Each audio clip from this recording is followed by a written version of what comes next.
Willkommen in der Kunsthalle Wien und willkommen in der Ausstellung Hysterical Mining und vor allem welcome to Katrin Hornek's evening. Ich muss das lesen. To be made up of the earth is not necessarily easy, part 2. Vielen Dank, dass du unsere Einladung angenommen hast. Ich werde ganz kurz eine Einführung geben, wenn ich darf, und dann natürlich überleiten.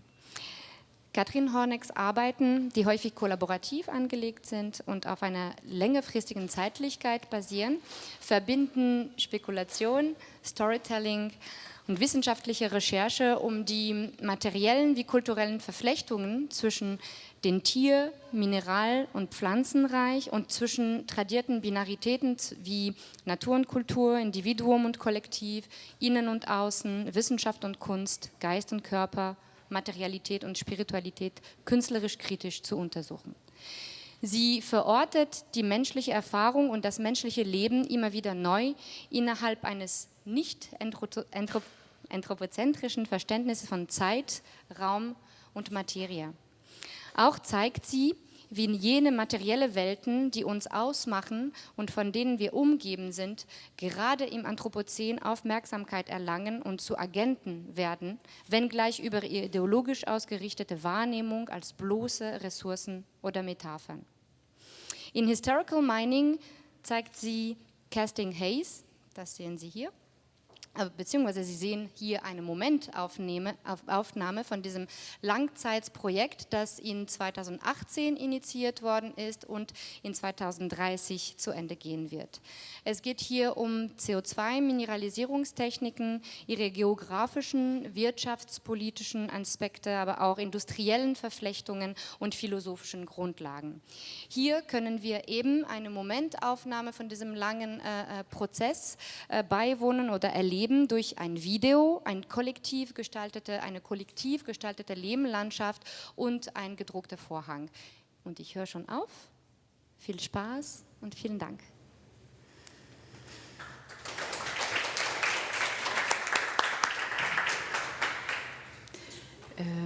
Vielen Dank an für die schöne Einleitung. Now I'm going to switch to English and I would I would like to ask you to come a bit closer. That close totally, because we start with arriving in the space and getting a bit into our bodies, and it feels a bit weird if I sit here all by myself.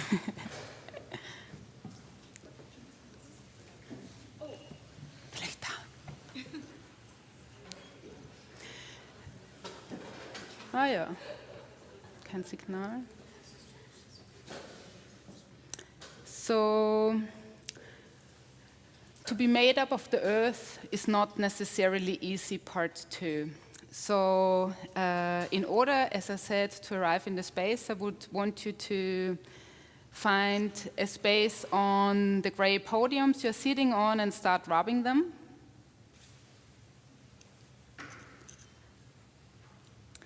Maybe the top parts, not this part, the carpet parts.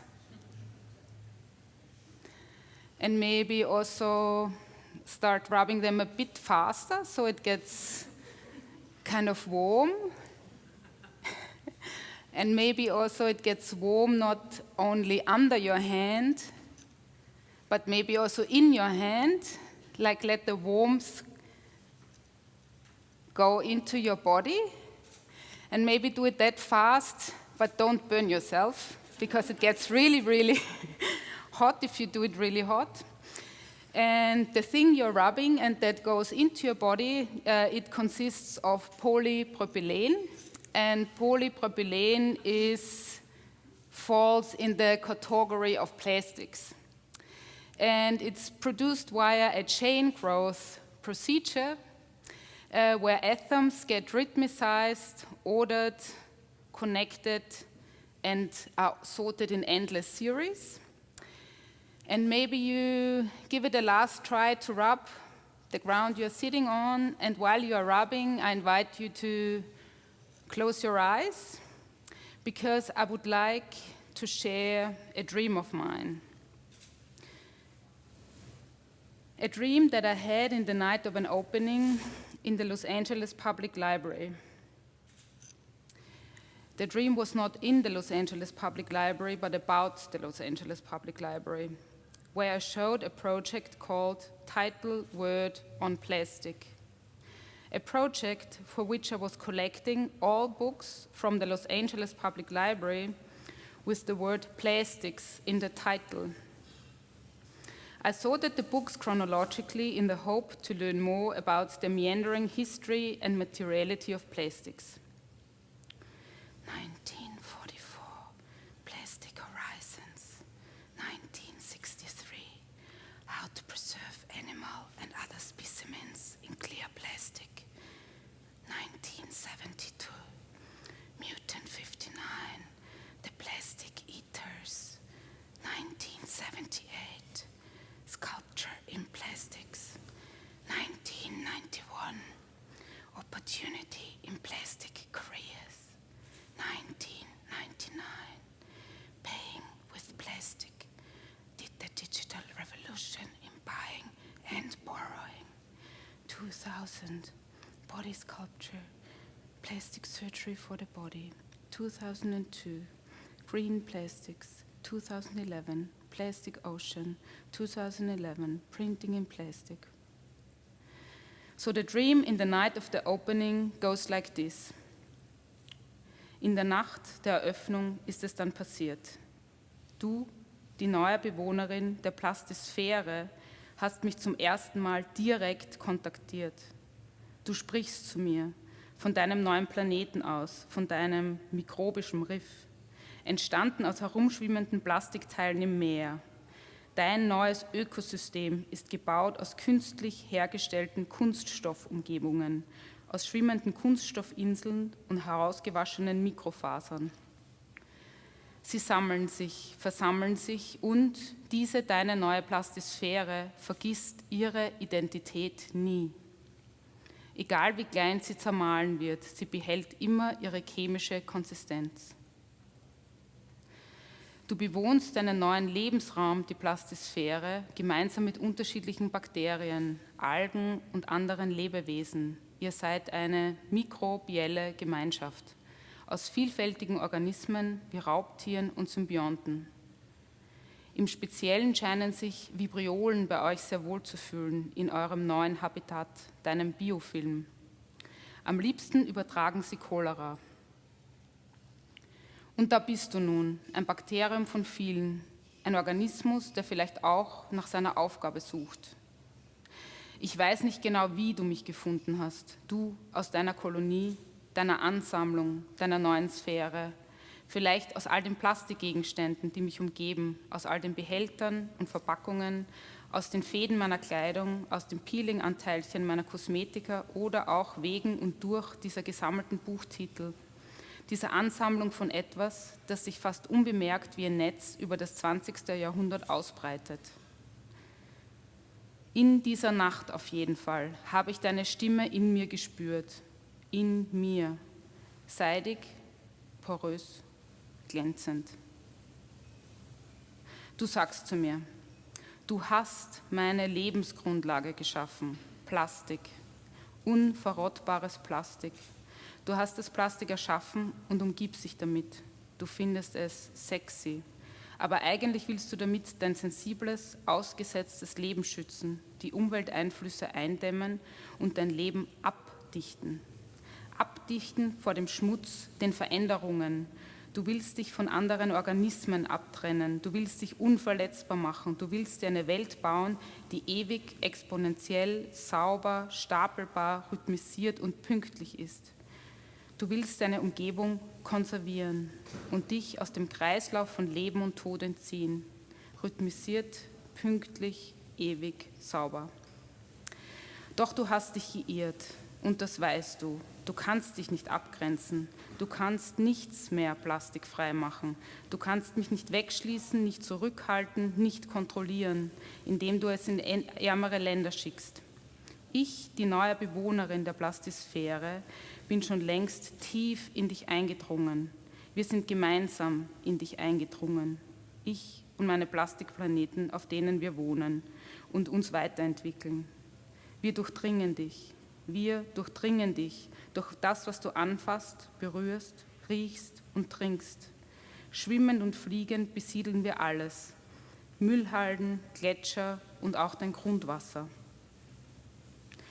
Du sagst weiter, auf meinem Plastikriff lebe ich außerdem Seite an Seite mit den chemischen Weichmachern, diesen geheimen Stoffzusammensetzungen. Auch diese reisen mal mit mir, mal ohne meiner Plastisphäre, mal ohne uns, von Spielzeugen und Lacken zum Beispiel ausgewaschen in die Meere und in die Felder, wo sie durch die Klärschlämme in deine Nahrung geraten. Auch sie, die Weichmacher, die Botenstoffe einer neu heranbrechenden Zeit durchdringen dich. Diese meist gekauften, meist verkauften Chemikalien. Sie treten mit dir und deinen Zellansammlungen in Kontakt. Deine Rezeptoren öffnen sich und lassen sie eintreten. Denn die Weichmacher sind deinen Hormonen zum Verwechseln ähnlich. Und so nimmst du sie, die Weichmacher, unbemerkt zuerst in dich auf. Sie verformen dich, langsam, formen dich, transformieren dich, lassen dich mutieren, ändern deine Reaktionen auf testosterongesteuerte Entwicklungsstufen.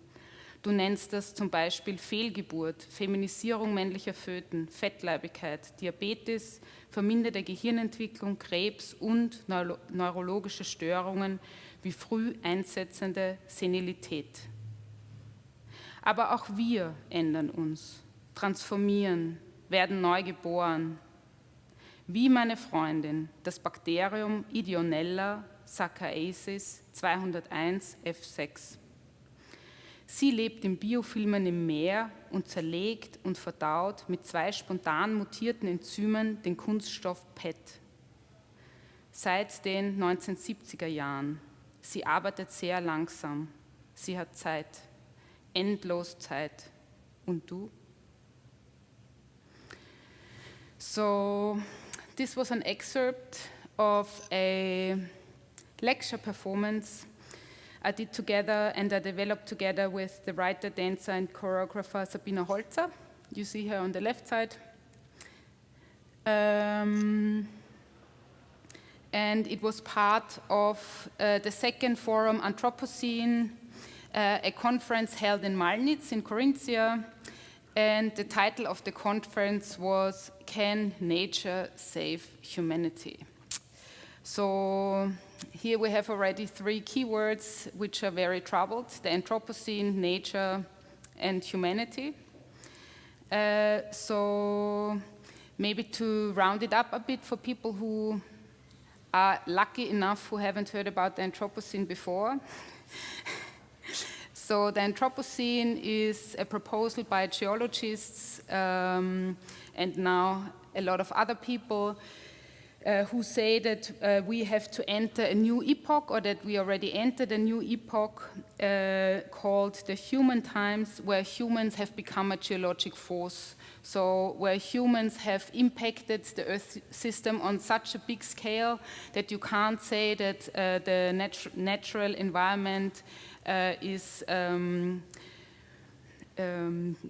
changing the climates, but it's human impacts, and those human impacts you can also read, and this concept that we are now entering a new epoch, the human time, also totally challenges our concepts of the narrative of so-called nature and so-called humanity or humans. And I got really interested in those spheres or those segments where this happens, where you have a substance or a story that challenges that troubled relationship between so-called nature and so-called culture, this narrative that we have been living on for 200 years. And like also the species, these post-human species, we could say, that dwells on these plastic planets that that got developed by artificial arrangements, and that also give birth to new forms of living. So, and Another substance which does this and which challenges these concepts are body stones. So I started to work with body stones, and body stones are, for instance, gallstones or bladder stones or kidney stones. It's stones that we grow in our own bodies and that are grown inside and outside of our bodies the same way. So here on the left-hand side we have a huolite. It's the most grown body stone here in Austria, inside the bodies. And it's from the Natural History Museum, from the Geological Department. And on the right-hand side, we have a huolite, and in brackets it says Blasenstein. So it's a huolite that grew within our bodies, or within a very, within one person. And they don't seem the same, but under the microscope, they have the identical mineralogical footprint. So, and also if we look at Vedelite, the second most produced body stone, and Vedelite is called Vedelite because it was found for the first time by the Nova Scotia, the ship on the left, in around 1904, where they were doing a research trip to the South Pole Sea, and on the bottom of the South Pole Sea they found the first Vedelite outside of the body. So I found it really inspiring that the bottom of the South Pole Ocean has the same ecosystem that we have in our bladders. So I was really interested in those relationships, and so I started to, as one part of the research, I started to work with, or I wanted to create a sculptural series called Lithos, and it's not so easy to locate body stones. So I started to research on the internet, and a very good mine for my purposes was Flickr, because a lot of people are posting the body stones on Flickr. And there is a vivid community, and I started to write people and ask them if they want to collaborate on a sculptural project.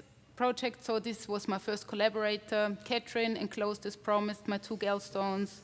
They were removed in 2010, so far having no use. Now to be part of an art sculpture. I hope they arrive to you safe and undamaged. Good luck, Michelle. So this is Lithos Michel. So in the brackets of the title, the people themselves can name the sculptures. And most of, like geologists, also when they find new substances, they can name. Yeah, they are wild. Well, you can't call them anything, but still. So a lot of people called them like their name. So here is, for instance, Lithos Stephanie. And all those sculptures have 3 parts, 1 part from outside of the body, 1 part from inside of the body, and something that mediates those 2. And for instance, here, the form-giving moments interested me. Like if you see the river gravel that got formed by a river, and then if you look at the body stones, you can really see that they're shaped by moving. So, yeah. Also, for instance, in Graz, there is a body stone collection of people who can't move, and there you can see the body stones are not round, but they fall out in layers. So it really also shows the structure of the body stone builder. Here's Lithos bone. It's an apatite. It's another kind of body stone here on top, and a granite. And apatite is the material that forms our bones. It's the substance of our bones. And in granite, apatites grow outside of the body. So it's kind of the mother stone, the host stone within, like when there is a little hole and water goes through, within that, apatites love to grow. Yeah, an installation view. And also I brought those stones into a cave, a very specific cave, the Tischhofer Höhle. And it's the oldest archaeological site in Tyrol, and it shows evidences of the eldest human settlements in Tyrol, and also the oldest mold-making workshop for metal products. And they found also a lot of ceramics, made from the ground there, like it's a very clay ground. And I decided to bring the biggest body stone collection of Austria and show it for the first time in the Tishofer Höhle. It's the collection of Mr. Tesatri, and Mr. Tesatri is a geologist from Innsbruck. Unfortunately, he died 2 years ago, but we met before, and he collected the biggest body stone collection in Austria because he got a lot of stones from all the hospitals, like the AKH and stuff. They sent him the stones, and in order to diagnose if it's a stress stone, an eating stone, that DNA or like your parents are involved. So, so he got these bloody stone bags from the bodies and the hospitals, and it came into a geologic department, what really shows you also the interdisciplinary move there, because it was really not made for bloody stones. And then with this machine, he would say which kind of mineral it is in order to give the diagnosis, and he didn't throw them away in the end as he was supposed to, but he started loving them so much that he did a collection illegally, because of course you're not allowed to keep stuff like this. And he made this collection with around 2,000 stones, and yeah, here you see one that looks like a coral, for instance. So unfortunately, a few months after he died, it was the first public presentation of his stone collection. I arranged the stones in a grid, and I worked again together with Sabina Holzer. So we didn't only bring the stones, but we brought 200 kilos of clay. And also Sabina was writing a beautiful text, and we also brought scores, like Handlungsanweisungen, in order to give people the opportunity to kind of get into this human-stone relationship thinking, because I think that those stones really make those relationships very fluid between the inside and outside, what is kind of, yeah, you know, yeah, don't really have to formulate it, I guess. To read a few out to you, a few of these scores that people could just take and sit somewhere in the cave and start reading them, or acting with the clay or with the text or with the stones. Think of a tunnel construction work and a cave forming process while letting the clay in your hands respond to the body stones in front of you. Leave the form somewhere in the cave.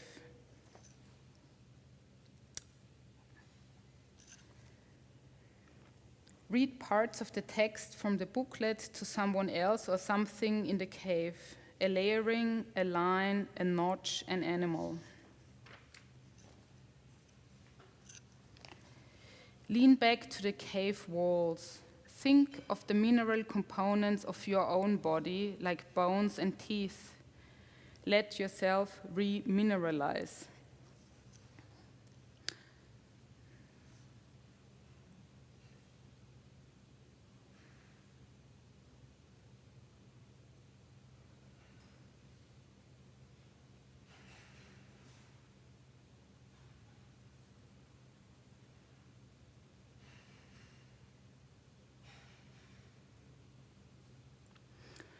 So maybe let's come back to the place we're occupying at the moment, and go from these gray podiums a few layers deeper into the underground here at Karlsplatz. This was in the 60s, where a construction site turned the space underneath our feet into an underground station, and where this geologic tissue got connected or shook hand with a humanly modified ground, where this kind of deep time, where the things were developing over millions of years, were kind of touching the proportions of something in our proportion. And maybe let's talk about modified grounds. In 2008, there was a tipping point that people moved more sediments and rocks and sand and gravel, like stony materials for mining and for construction works and so on. Then all the rivers and oceans could bring to the ocean, like could move, so the material, the humanly moved material flow outgrew all the other sediment flows that are working around us constantly, and that really blew my mind. And I wanted to find an abstract form for this material flow that like gets mined, blown into different systems, transforms and rematerializes. And I was also really interested and sometimes also amused how hard it is to grasp those things. Like I got also very anal, and also I found that a lot of scientists try to describe or calculate those material flows, but I mean, it's very unpredictable. So I thought that music could be a very good form, an abstract form to kind of grasp or get a connection to the material mass that gets moved every year. So at the moment we move, or we, again, the we is very complicated. Let's say the societies that have a lot of capital move way more, of course. But it's 24 times more at the moment than all the natural flows. So I asked Judith Unterpertinger, a composer, if she would like to work together on a project where we try to kind of grasp this material flow, and luckily enough she said yes. And we thought that we want to have like a scientific or material from companies, like from real data or real life, or where you can really, where people really try to measure and grasp the Earth crust changing, that we collect a lot of this data and use it as a basis for a graphical score.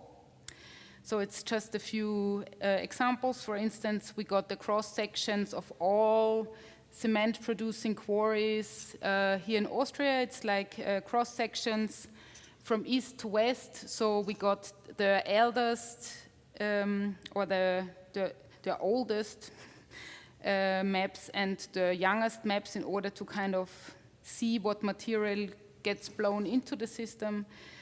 We worked with sand import and export charts here from China as the largest sand consumer, and sand is the most consumed material after water.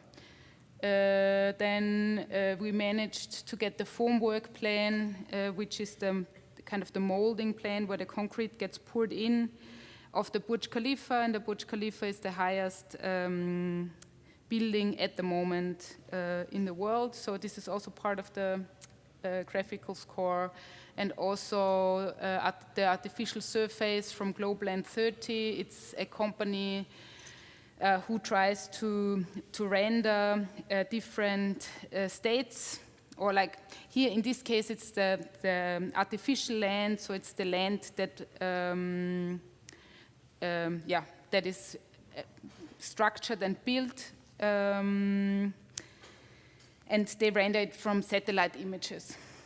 So, and the graphical score or the sound installation is performed on very neuralgic sites, like on sites that we found that are very important for the project. So we want to do it in a mine or like in a place where material gets mined. This is not happening yet, so if any of you has a limestone mine, please come forward. The second I'm going to talk later. It's a space where of transition, where material gets transported and material gets kind of reshaped. And the third space is a space where the new form gets its form. So, for instance, Modified Grounds 1 formwork was performed last year at Doka in Amstetten, and Doka they call themselves formwork experts. So they do the slabs or like the molds where the concrete gets poured in. And they are one of the market leaders, so they are also one of the most cruel shapers of the Earth's surface. So we managed to do a sound installation or like a piece there. So here you see parts of the graphical notation. And to give you a feeling how it sounded, I just play a short bit. And it's a concert for, just to let you know beforehand, it's a piece for 2 Petzold flutes, 1 bass clarinet, 1 percussion, a tape, a formwork, and a video.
Forward.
So this was the setup.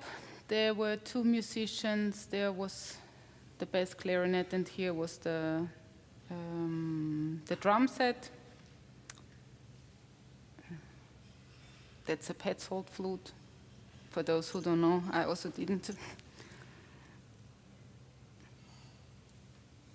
And here, also on one formwork, a video was projected in the beginning. Yeah, and if you would like to get a better impression, you're more than welcome to join Modified Grounds 2, Concrete Voids. It's going to be performed on November 2nd in the Brigitte Nauer Brücke. And it's from 12 to 3, and it's within the festival Wien Modern. And it will be a sound installation for 10 drum sets, a voice, a video, a bridge, and human and non-human triggers.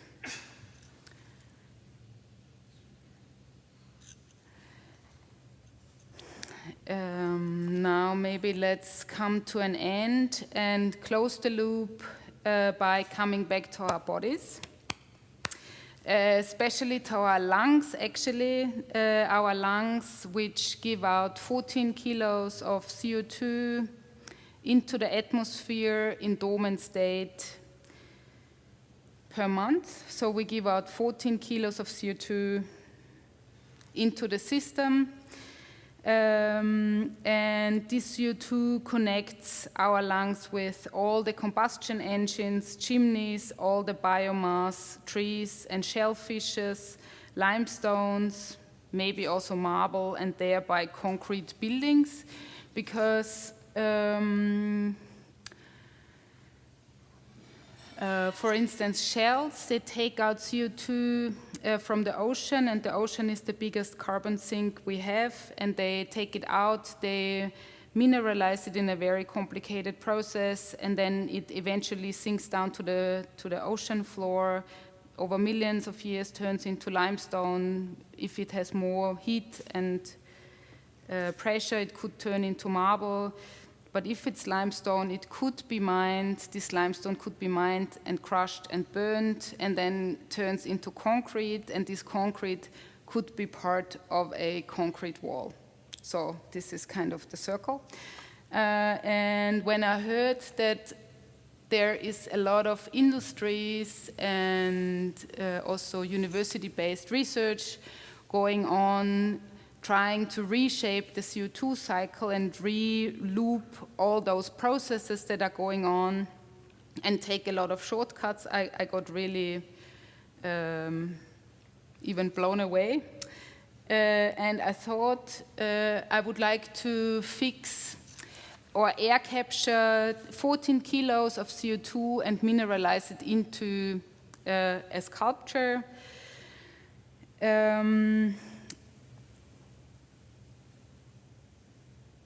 Mechanically, yes.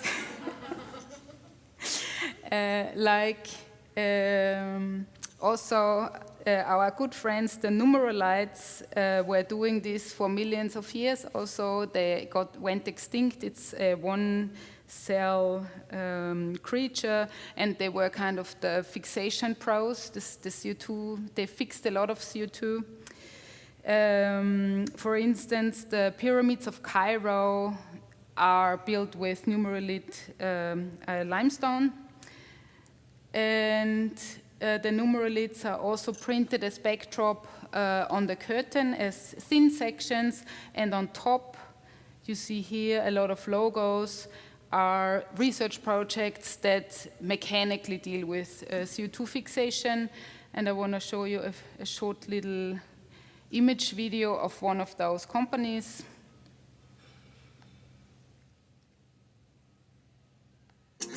World energy demand is growing at about twice the rate of population growth.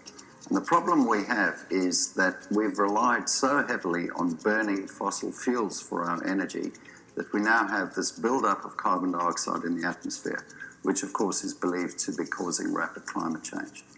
So we have no option really but to reduce carbon dioxide. We're developing technologies in Australia that could store away millions of tonnes of CO2 permanently and safely. There are no silver bullets in reducing CO2 emissions. Mineral carbonation sits within a portfolio of technologies that will ultimately be needed to store CO2 away. Mineral carbonation transforms CO2 from a gas into a permanent solid. So one of our aims is to actually use this in building products like bricks or pavers or even plasterboard. When coal is burnt to generate electricity, CO2 gas is released into the atmosphere. New technology enables the CO2 to be captured and compressed.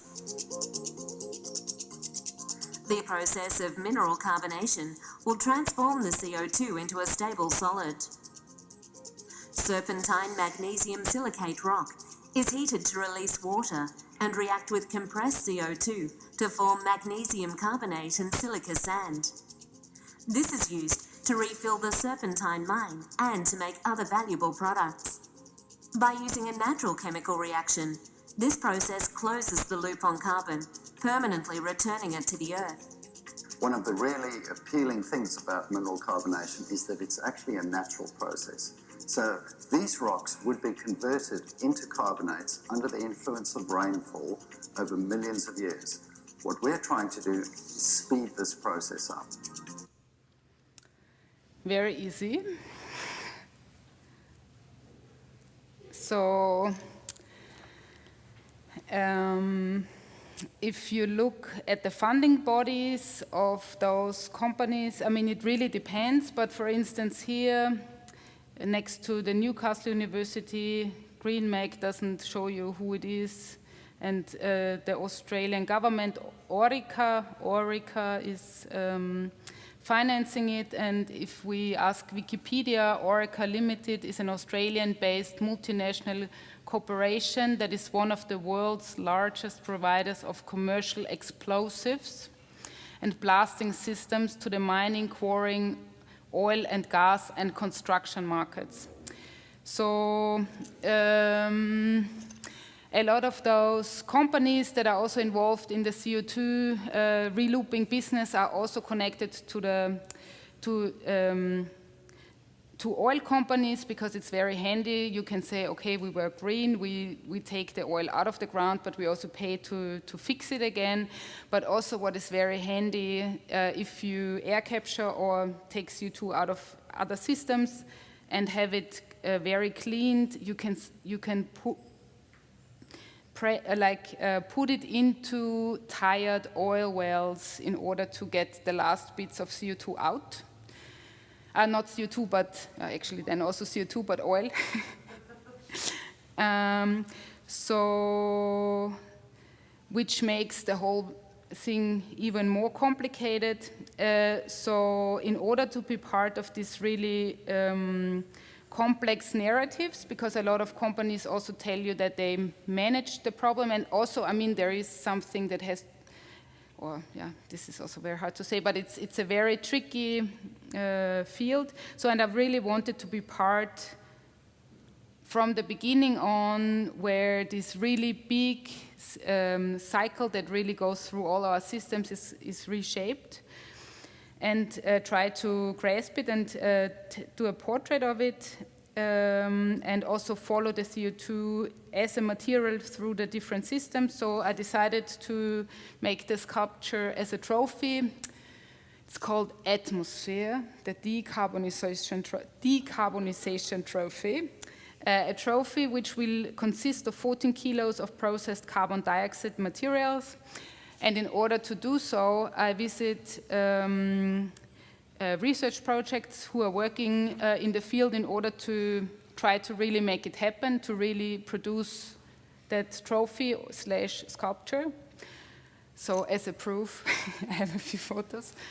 Here, a lab in China, another lab in China, the same lab in China, another lab in China. Here is a lab in Linz, and actually this is really interesting because it's my first real partners. Or, well, in China, somebody said they could do it, but they can restart the experiment for 100,000 euros. So again, if you have 100,000 euros, please. Yeah, so here in Linz, it's called Artificial Food Project, Art Food Project, they actually call it. And they managed to mechanically engineer and rebuild the photosynthesis.